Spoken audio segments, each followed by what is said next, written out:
வணக்கம். முதன்மை செய்திகள் 50 அடுத்தடுத்து பார்க்கலாம். அமெரிக்காவின் பட்ஜெட் மசோதா தொடர்பாக அந்நாட்டு அதிபர் டிரம்பை கடுமையாக சாடி அவருக்கு நன்றியில்லை என எலான் மஸ்க் விமர்சித்துள்ளார். தான் இருந்திருக்காவிட்டால் டிரம்பால் அதிபர் தேர்தலில் வென்றிருக்கவே முடியாது எனவும் கூறியுள்ள எலான் மஸ்க், சிறார் பாலியல் குற்றவாளியான எப்ஸ்டீன் தொடர்பான ஆவணங்களில் டிரம்பின் பெயர் இருப்பதாலேயே அவர் அதனை வெளியிடவில்லை எனவும் குற்றம் சாட்டியுள்ளார்.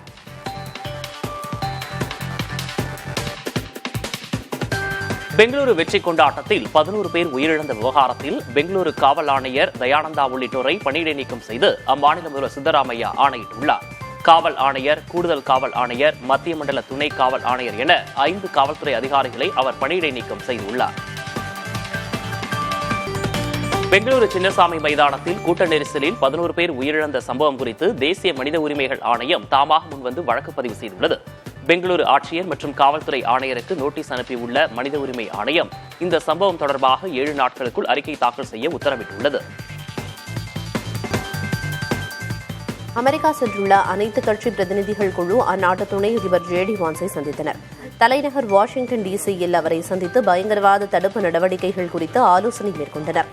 இந்தியா அமெரிக்கா இடையிலான இருதரப்பு உறவுகளை வலுப்படுத்துவது குறித்தும் பல்வேறு துறைகளில் ஒத்துழைப்பு நல்குவது குறித்தும் கலந்துரையாடினர்.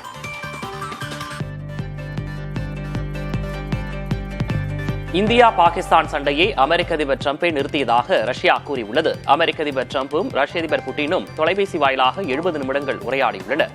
இது தொடர்பாக ஊடகங்களுக்கு பேட்டியளித்த புட்டினின் மூத்த உதவியாளர் யூரி உஷாகோ, இந்தியா பாகிஸ்தான் இடையேயான மோதல் டிரம்பின் தனிப்பட்ட தலையீட்டால் நிறுத்தப்பட்டது எனவும் குறிப்பிட்டார்.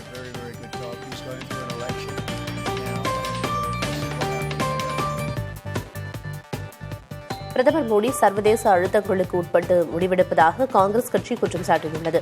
நரேந்திர மோடிதான் இந்தியா, இந்தியாதான் மோடி என்ற எண்ணம் தவறு என்றும் நாடு 140 கோடி மக்களுக்கு சொந்தமானது எனவும் காங்கிரஸ் செய்தித் தொடர்பாளர் பவன் கேரா தெரிவித்துள்ளார். அமெரிக்க அதிபர் டிரம்ப் அழுத்தத்திற்கு உடன்பட்டு இந்தியாவின் முக்கிய தேசிய நலன்களை பிரதமர் மோடி விட்டுக் கொடுத்து விட்டதாகவும் பவன் கேரா குற்றம் சாட்டினார்.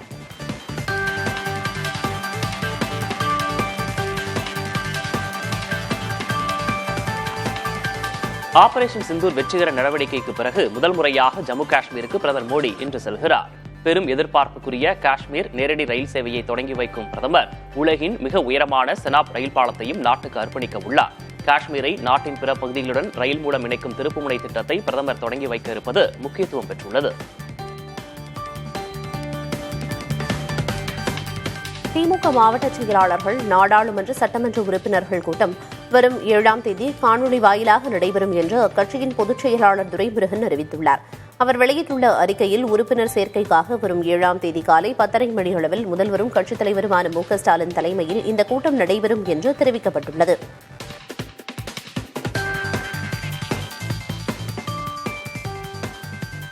திமுக சார்பில் மக்கள் நீதி மய்யம் கட்சி வேட்பாளராக நடிகர் கமல்ஹாசனை மாநிலங்களவை தேர்தலுக்கான வேட்புமனுவை இன்று தாக்கல் செய்கிறார். அதேபோல அதிமுக சார்பில் வேட்பாளர்களாக அறிவிக்கப்பட்டுள்ள அதிமுக வழக்கறிஞர் பிரிவு செயலாளர் இன்பதுரை மற்றும் செங்கல்பட்டு கிழக்கு மாவட்ட அதிமுக அவைத்தலைவர் தனபால் ஆகியோர் வேட்புமனு தாக்கல் செய்ய உள்ளனர். மாநிலங்களவை எம்பி தேர்தல் வரும் ஜூன் 19ஆம் தேதி நடைபெறும் என்பது குறிப்பிடத்தக்கது.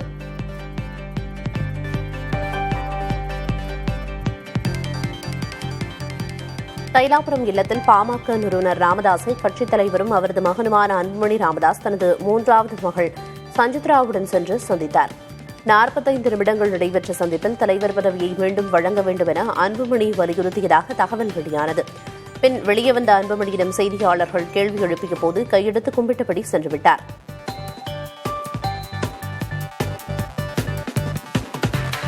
அன்புமணியை தொடர்ந்து ஆடிட்டர் குருமூர்த்தியும் அதிமுகவை சேர்ந்த சைதை துரைசாமியும் ராமதாஸை தைலாபுரம் இல்லத்தில் சந்தித்து பேசினர். இருவரும் ராமதாசுடன் சுமார் 3 மணி நேரத்திற்கும் மேலாக ஆலோசனை மேற்கொண்டனர். இதில் ராமதாஸ் மற்றும் அன்புமணிக்கு இடையே சமரசம் செய்யும் முயற்சிகள் நடந்ததாக கூறப்படுகிறது. எனினும் நீண்டகால நண்பர் என்ற அடிப்படையிலேயே ராமதாஸை சந்தித்ததாக குருமூர்த்தி தெரிவித்தார்.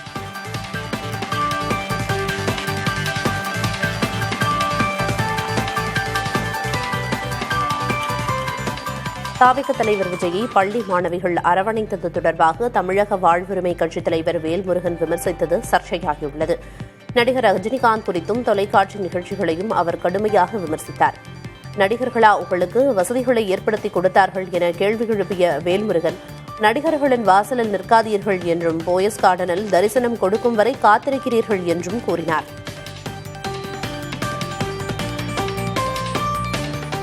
விஜயின் நற்செயலை வேல்முருகன் கொச்சைப்படுத்தியதை கொஞ்சம் கூட ஏற்றுக்கொள்ள முடியவில்லை என பாஜக மூத்த தலைவர் தமிழிசை சவுந்தரராஜன் விமர்சித்துள்ளார்.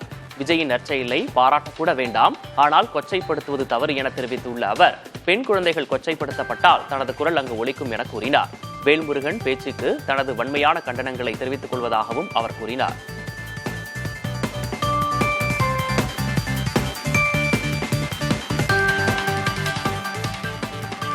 வேல்முருகன் எந்த பின்னணியில் தாவேக தலைவர் விஜயை விமர்சித்தார் என்பது தனக்கு புரியவில்லை என விடுதலை சிறுத்தைகள் கட்சித் தலைவர் தொல் திருமாவளவன் தெரிவித்துள்ளார்.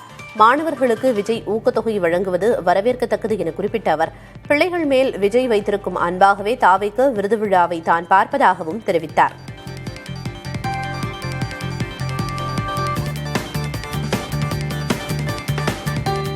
தமிழக வெற்றிக் கழக தலைவர் விஜயை தமிழக வாழ்வுரிமை கட்சித் தலைவர் வேல்முருகன் கொச்சையாக பேசுவது சரியில்லை என நடிகர் தாடி பாலாஜி தெரிவித்துள்ளார்.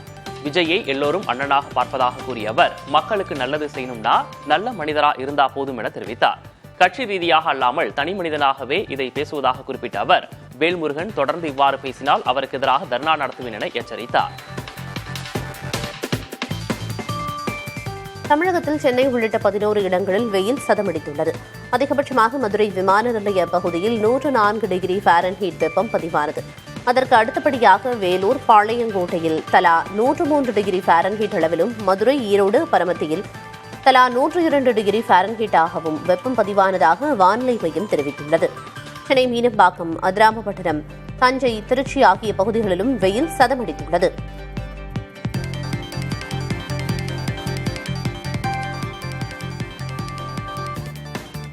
இன்று தமிழகம் மற்றும் புதுச்சேரியில் ஒரு சில இடங்களில் அதிகபட்ச வெப்பநிலை 3 டிகிரி செல்சியஸ் வரை அதிகரிக்கக்கூடும் என சென்னை வானிலை ஆய்வு மையம் தெரிவித்துள்ளது.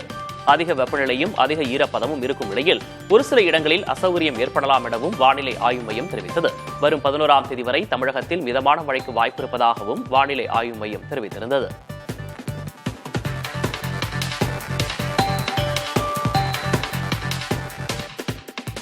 உத்தரப்பிரதேச மாநிலம் அயோத்தி ராமஜென்ம பூமி கோயிலில் ராமர் தர்பார் பிராண பிரதிஷ்டை நடைபெற்றது.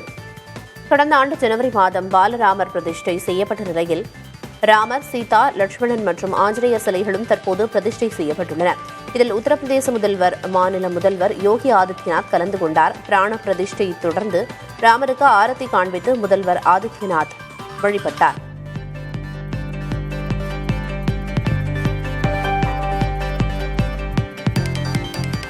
கடன்களுக்கான வட்டி விகிதத்தை ரிசர்வ் வங்கி 0.25% குறைக்க வாய்ப்பிருப்பதாக தகவல்கள் வெளியாகியுள்ளன. ரிசர்வ் வங்கியின் நிதிக் கொள்கை கூட்டம் மும்பையில் நடைபெற்று வரும் நிலையில் கடன் வட்டி விகிதம் குறித்து இன்று அறிவிக்கப்பட உள்ளது. ஏற்கனவே 2 முறையாக கடன் வட்டி விகிதங்கள் தலா 0.25% குறைக்கப்பட்ட நிலையில் இன்று கடன் வட்டி விகிதம் 0.25% முதல் 0.5% வரை குறைக்கப்பட வாய்ப்பிருப்பதாக தகவல்கள் வெளியாகியுள்ளன.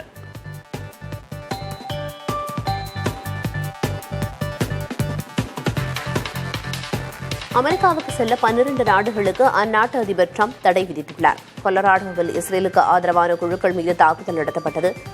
இதன் தொடர்ச்சியாக ட்ரம்ப் இந்த அதிரடி உத்தரவை பிறப்பித்துள்ளார். அதன்படி Afghanistan, Myanmar, Chad, Congo, Equatorial Guinea, Eritrea, Haiti, Iran, Libya, Somalia, Sudan, Yemen ஆகிய நாடுகளைச் சேர்ந்தவர்கள் அமெரிக்காவுக்குள் நுழைய தடை விதிக்கப்பட்டுள்ளது.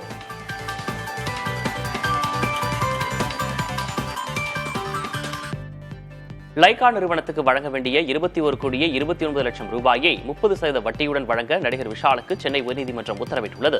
வழக்கில் நீதிமன்ற உத்தரவின்படி நேரில் ஆஜராகி விஷால் தனது சொத்து விவரங்களை தாக்கல் செய்தார். தொடர்ந்து லைகா நிறுவனத்திற்கு வழங்க வேண்டிய தொகையுடன் வட்டியையும் சேர்த்து வழங்க நீதிபதி PT ஆஷா உத்தரவிட்டார். அதோடு வழக்கு செலவு தொகையையும் வழங்க விஷாலுக்கு உத்தரவிடப்பட்டது.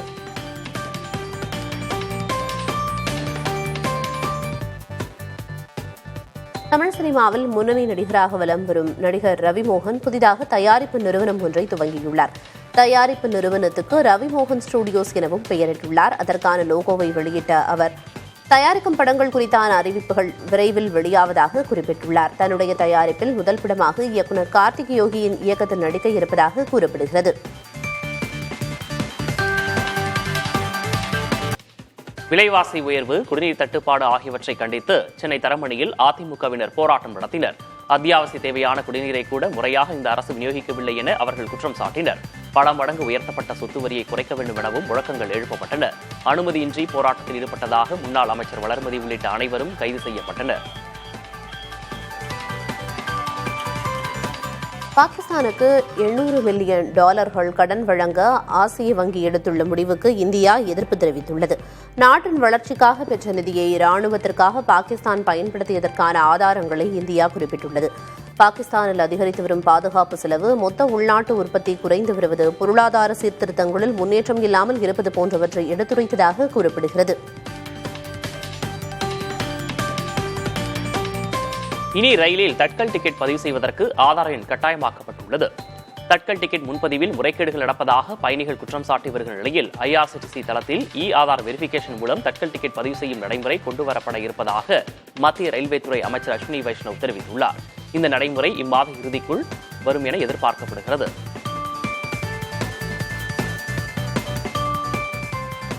RCB வெற்றி கொண்டாட்டத்தில் கூட்ட நெரிசலில் சிக்கி உடுமலையைச் சேர்ந்த காமாட்சி என்ற இளம்பெண் உயிரிழந்தார். உடற்கூராய்விற்கு பிறகு சொந்த ஊரான உடுமலைக்கு கொண்டுவரப்பட்டு அவரது உடல் அஞ்சலிக்காக வைக்கப்பட்டது. இறுதிச் சடங்கிற்கு பிறகு அவரது உடல் அங்குள்ள மயானத்தில் தகனம் செய்யப்பட்டது. காமாட்சி தேவிக்கு திருமணம் நிச்சயம் செய்யப்பட்டிருந்த நிலையில் கூட்ட நெரிசலில் சிக்கி அவர் உயிரிழந்தது சோகத்தை ஏற்படுத்தியுள்ளது.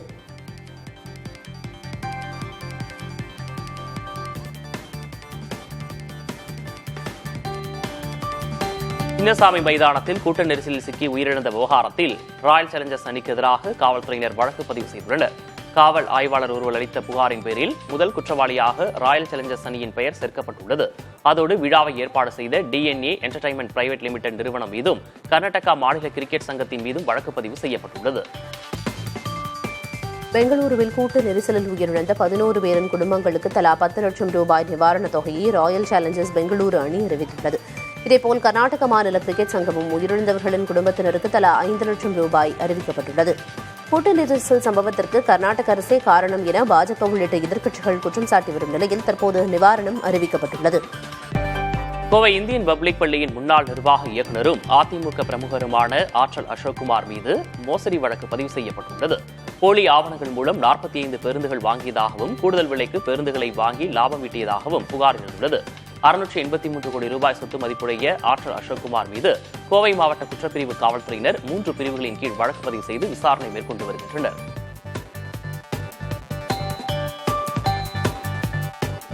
சென்னை மெட்ரோ 2ஆம் கட்ட திட்டத்திற்கு ஓட்டுநர் இல்லாமல் இயங்கும் 32 ரயில்களை தயாரிக்க 1538 கோடி ரூபாய் மதிப்பீட்டில் ஒப்பந்தம் செய்யப்பட்டுள்ளது. இந்த ரயில்களின் வடிவமைப்பு மற்றும் உற்பத்தியை மேற்கொள்வதற்கான ஒப்பந்தம் அல்ஸ்டோம் நிறுவனத்திற்கு வழங்கப்பட்டுள்ளது. ஒவ்வொரு ரயிலும் 3 பெட்டிகள் கொண்டதாக இருக்கும். அல்ஸ்டோம் தொழிற்சாலை ஆந்திர மாநிலம் ஸ்ரீசிட்டியில் அமைந்துள்ளது.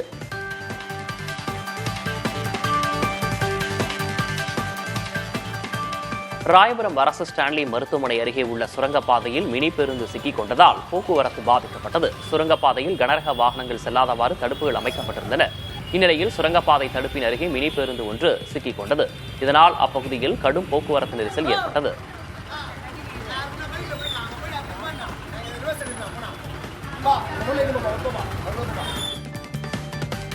மதுரை ராஜாஜி அரசு மருத்துவமனையில் செயற்கை கருத்தரித்தல் சிகிச்சை மையம் ஏற்படுத்த கோரிய வழக்கை உயர்நீதிமன்ற மதுரை கிளை முடித்து வைத்துள்ளது.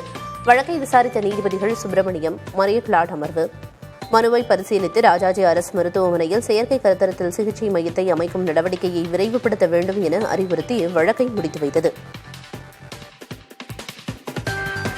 புதுச்சேரி உள்ளாட்சித்துறை அலுவலகம் முன்பு நகராட்சி மற்றும் கொம்யூன் பஞ்சாயத்தில் பணிபுரியும் தினக்கூலி ஊழியர்கள் ஆர்ப்பாட்டம் செய்தனர். 7வது ஊதியக்குழு பரிந்துரைப்படி 33 மாத நிலுவைத் தொகையை வழங்க வேண்டும் உள்ளிட்ட கோரிக்கைகளை வலியுறுத்தி ஆர்ப்பாட்டம் நடைபெற்றது. இதேபோல் காலி பதவிகளை நிரப்புதல் போன்ற கோரிக்கைகளை வலியுறுத்தி காரைக்கால் உள்ளாட்சித்துறை அலுவலக வாயில் முன்பு ஆர்ப்பாட்டம் நடைபெற்றது.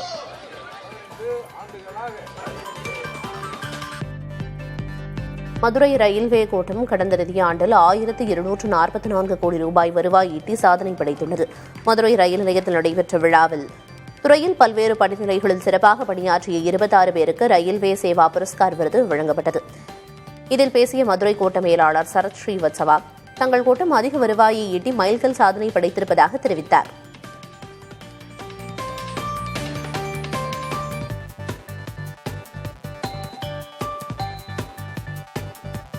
தென்காசி மாவட்டம் சங்கரன்கோவில் புதிய பேருந்து நிலையம் முன்பு சாக்கடை கழிவுநீர் தேங்கி நிற்பதால் சுகாதார சீர்கேடு ஏற்படும் அபாயம் ஏற்பட்டுள்ளது. பல மாதங்களாக தேங்கியுள்ள நீரால் துர்நாற்றமும் பன்றிகள் நடமாட்டமும் அதிகரித்துள்ளது. கொசுக்களும் பெருகி நோய் பரவும் அபாயம் உள்ளதால் நகராட்சி நிர்வாகம் உடனடியாக நடவடிக்கை எடுக்க மக்கள் கோரிக்கை விடுத்துள்ளனர்.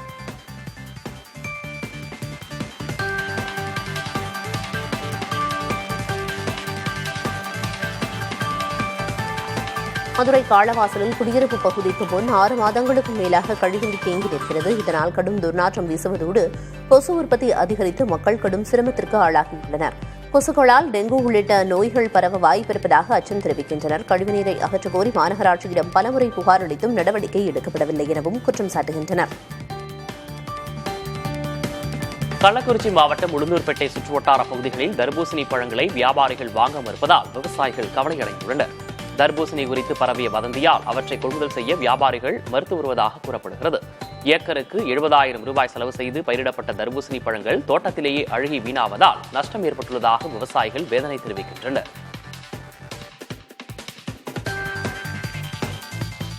சென்னை நொளம்பூரில் புதிய கட்டடத்திற்கு பெயிண்ட் அடிக்கும் பணியில் ஈடுபட்டிருந்த உத்தரப்பிரதேசத்தைச் சேர்ந்த 35 வயது இளைஞர் 3வது மாடியில் இருந்து தவறி விழுந்து உயிரிழந்தார். போதிய பாதுகாப்பு உபகரணங்கள் இல்லாததே விபத்திற்கு காரணம் என கூறப்படும் நிலையில் கட்டட உரிமையாளர் மற்றும் மேஸ்திரியை காவல்துறையினர் கைது செய்து விசாரணை மேற்கொண்டு வருகின்றனர்.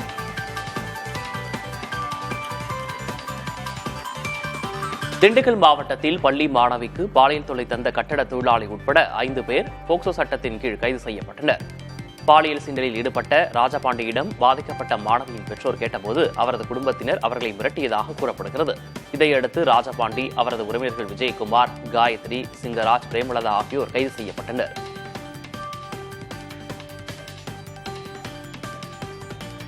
சர்வதேச சுற்றுலா தலமான மூணாறில் மதம் பிடித்த படையப்பா என்ற காட்டு யானை இரவிலும் உலாவரும் சிசிடிவி காட்சிகள் வெளியாகியுள்ளன. பகலில் சுற்றி வந்த படையப்பா தற்போது இரவிலும் தேயிலை தோட்ட பகுதிகளில் நடமாடுவது கண்டறியப்பட்டுள்ளது. இதனால் மக்கள் அச்சத்தில் உள்ளனர். படையப்பாவை நிரந்தரமாக வனத்திற்குள் அனுப்ப நடவடிக்கைகளை மேற்கொள்ள வேண்டும் என்ற கோரிக்கை வலுத்துள்ளது. ஆந்திர மாநிலம் சித்தூர் மாவட்டத்தில் ஏரியில் குளிக்கச் சென்ற 3 சிறுவர்கள் நீரில் மூழ்கி உயிரிழந்தனர். மோட்லப்பள்ளி கிராமத்தைச் சேர்ந்த சிறுவர்கள் அங்குள்ள ஏரியில் குளிக்கச் சென்ற நிலையில் ஆழமான குழியில் நீந்த முடியாமலும் வெளியே வர முடியாமலும் சிக்கிக் கொண்டனர். நீண்ட நேரமாகியும் சிறுவர்கள் வெளியே வராததால் கரையில் இருந்தவர்கள் தேடிய போது 3 சிறுவர்களின் உடல்களை மட்டுமே மீட்க முடிந்தது. நிதி நெருக்கடியால் ஜாமீன் பெறவோ சிறையில் இருந்து விடுதலை பெறவோ முடியாத ஏழை கைதிகளுக்கு நிவாரணம் வழங்க ஒதுக்கப்பட்ட நிதியை மாநில யூனியன் பிரதேச அரசுகள் பயன்படுத்தாதது கவலையளிப்பதாக மத்திய அரசு தெரிவித்துள்ளது. பல மாநிலங்கள் இதுவரை தகுதியான கைதிகளை அடையாளம் காணாததோடு திட்டத்தின் பயனையும் வழங்கவில்லை என்று உள்துறை அமைச்சகம் கவலை தெரிவித்துள்ளது. மஹிந்திரா குழுமத்தின் அங்கமான எஸ்டி நிறுவனம் புதிய மாடலை அறிமுகம் செய்துள்ளது. ராயல் என்ஃபீல்டின் ஹிமாலயனுக்கு போட்டியாக களமிறங்கியிருக்கிறது புதிய எஸ்டி அட்வென்ச்சர். ஆரம்ப விலை 2,15,000 ரூபாய். முந்தைய மாடலுடன் ஒப்பிடுகையில் புதிய அட்வென்ச்சர் மாடலின் முகப்பு விளக்கு வடிவமைப்பில் முக்கிய மாற்றங்கள் செய்யப்பட்டுள்ளன. 334 சிசி இன்ஜினை கொண்டிருக்கும் இந்த 2025 மாடல் எல்சிடி டிஸ்பிளே, ப்ளூடூத் உட்பட நவீன வசதிகளுடன் 6 வண்ணங்களில் அறிமுகம் செய்யப்பட்டுள்ளது.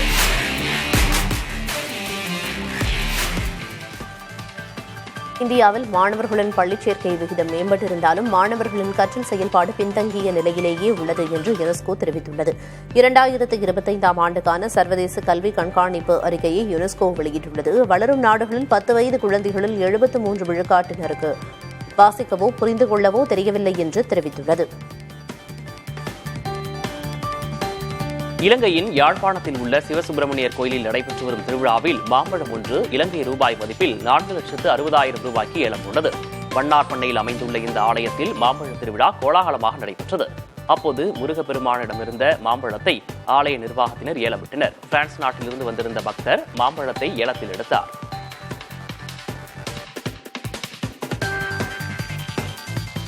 செய்திகளை தொடர்ந்து பார்க்கலாம், இடைவேளைக்கு பிறகு.